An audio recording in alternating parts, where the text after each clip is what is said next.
வணக்கம் நண்பர்களே, நான் தான் உங்க சரவணன். இன்னைக்கு நம்ம சேனல்ல ஒரு உணர்ச்சி பூர்வமிக்க கதையை பத்தி தாங்க பார்க்க போறோம். வாங்க நம்ம கதைக்கு போவோம்.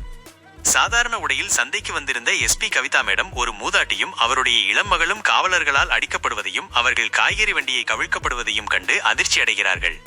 மூதாட்டி கைகூப்பி, நட்டி சார், இப்படி செய்யாதீங்க, இந்த வண்டிதான் எங்களுக்கு சாப்பாட்டுக்கான ஒரே ஆதாரம் என்று வேண்டிக் கொள்கிறார்.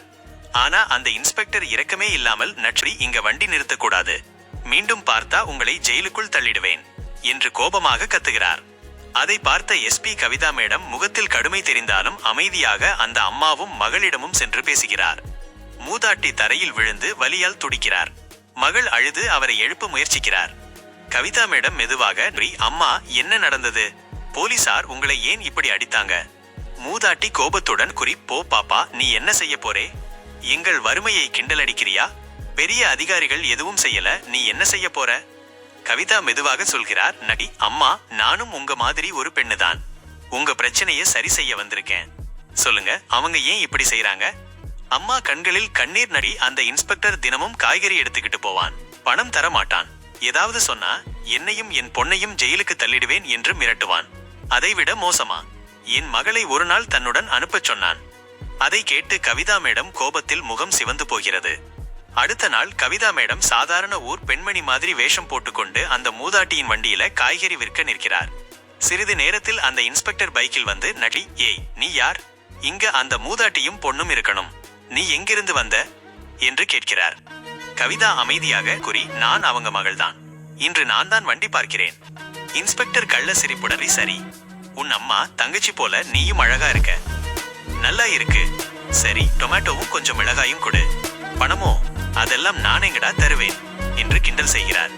அப்போது கவிதா சத்தமிட்டு, நீங்க காய்கறிக்கு பணம் கொடுக்கணும், நாங்களும் வாங்கி விட்டுதான் சாப்பிடுறோம். உங்க மாதிரி பேர் இலவசம் எடுத்தா எங்க வீட்டுல அடுப்பே எரியாது. அந்த வார்த்தை கேட்டு கோபமடைந்த இன்ஸ்பெக்டர், அப்படியா? அப்படின்னா ஒரு இரவு எங்கிட்ட வந்தாதான் பணம் தருவேன் என்று கேவலமாக பேசுகிறார். அதே நேரத்தில் கவிதா மேடம் அவருக்கு ஒரு சட்டென்று கன்னத்தில் அறைவிடுகிறார். அதிகாரத்தின் போதையில் மிதந்திருந்த இன்ஸ்பெக்டர், யாருன்னு தெரியுமா?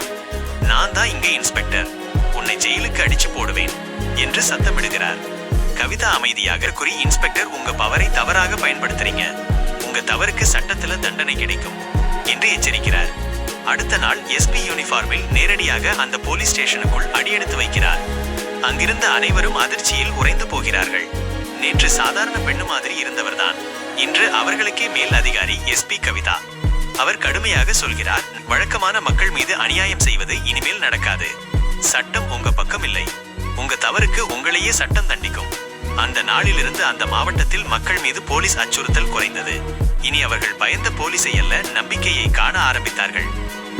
அதிகாரம் இருந்தாலும் அதை தவறாக பயன்படுத்தும் அதிகாரிகள் சட்டத்துக்கு முன் எப்போதும் குற்றவாளிதான். யூனிஃபார்ம் அச்சுறுத்தலுக்கு இல்லை, நியாயத்துக்கும் நம்பிக்கைக்கும் தான். இந்த கதை பிடித்திருந்தால் நம்ம சேனலை லைக் பண்ணுங்க, ஷேர் பண்ணுங்க, சப்ஸ்கிரைப் பண்ணுங்க. நன்றி நண்பர்களே.